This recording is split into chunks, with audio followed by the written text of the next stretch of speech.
Suicide Notes, Day 39. I was sitting in Cat Poop's office today, and all of a sudden, I asked him, "How do I know if I'm really gay or not?" It just popped out of my mouth, but once it was out there, I really wanted to know. Cat Poop leaned back in his chair and looked at me. "What's your favorite color?" I told him it was blue. Then he asked me why.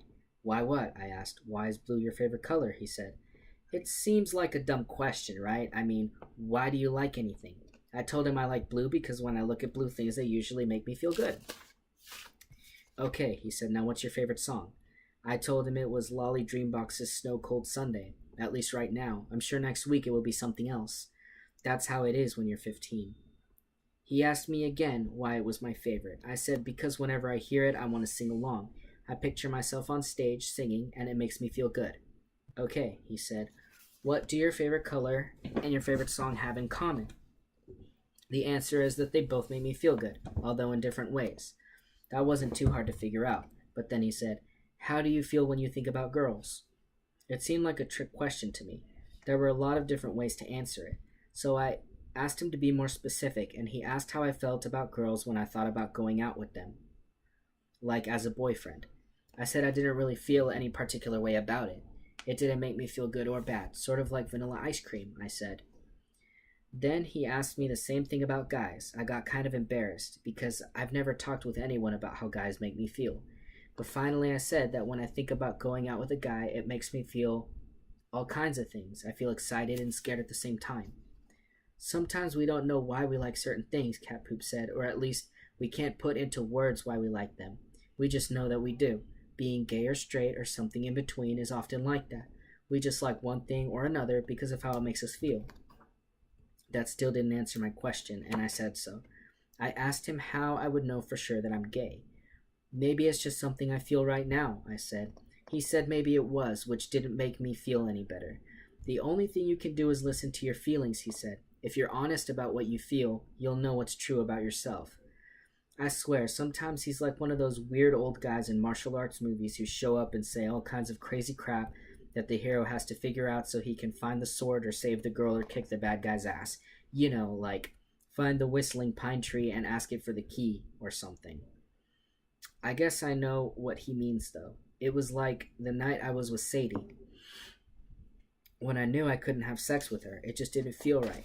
Yeah, maybe it would feel different with another girl, but I don't think so. With Rankin, I knew. Even though it wasn't the right guy, being with the guy felt right to me. Everything about what he did was scary and weird, but I knew it was what I wanted. Not with Rankin, and definitely not here, but someday with someone else. Someone I like. Then Cat Poop brought up the idea of telling my parents. I said I wasn't sure if I could do that or not. "So you've never talked about it with them?" he asked. "We don't talk in my family," I said. "We assume." "What do you mean by that?" he said. "I mean my parents assume," I explained. "They assume that Amanda and I will ask them if we have questions about anything. Otherwise, they assume it's all good with us." "And do you ever talk to them?" I gave him a look. "You've met them," I said. "What do you think?" Now that I'm thinking about it, I don't think my parents have any gay friends, at least none that I know of, so I don't really know how they feel about the whole gay thing. Besides, I think it's different when it's your kid you're talking about and not some stranger. I know my mom is all into the idea of having grandkids someday, and my dad teases us about how he's going to screen anyone Amanda and I bring home when we start dating. I can't exactly see him sitting my date down and asking him what his favorite football team is. I asked Cat Poop if he would tell my parents if he was me, and of course he said he couldn't make that decision for me. I figured he would say that, but it was worth a shot. So then I asked him if he had any advice on how to decide whether or not to do it. "You could practice telling them," he suggested. "You mean walk through it in my head?" I said. "No, I mean with me," said Cat Poop. "You don't look much like my mom," I informed him, "even without the goatee."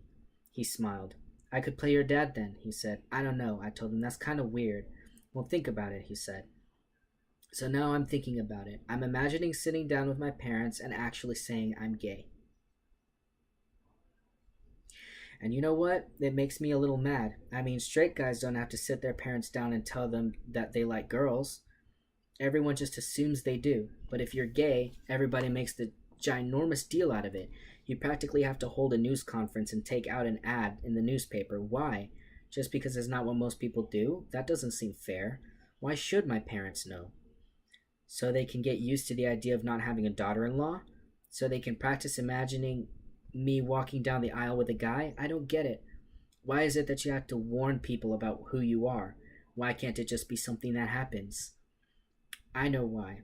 I'm just blowing off steam. It's a lot of pressure telling someone something like that. It's like you're committing to it. Mom, Dad, I've thought about it a lot and I've decided I'm gay. Like you've read all the brochures and comparison shopped. Or finally decided what college to go to. Only if you're wrong, you can't exactly get a refund or switch schools. Well, I guess you could, but then you've gotten everyone all excited for nothing.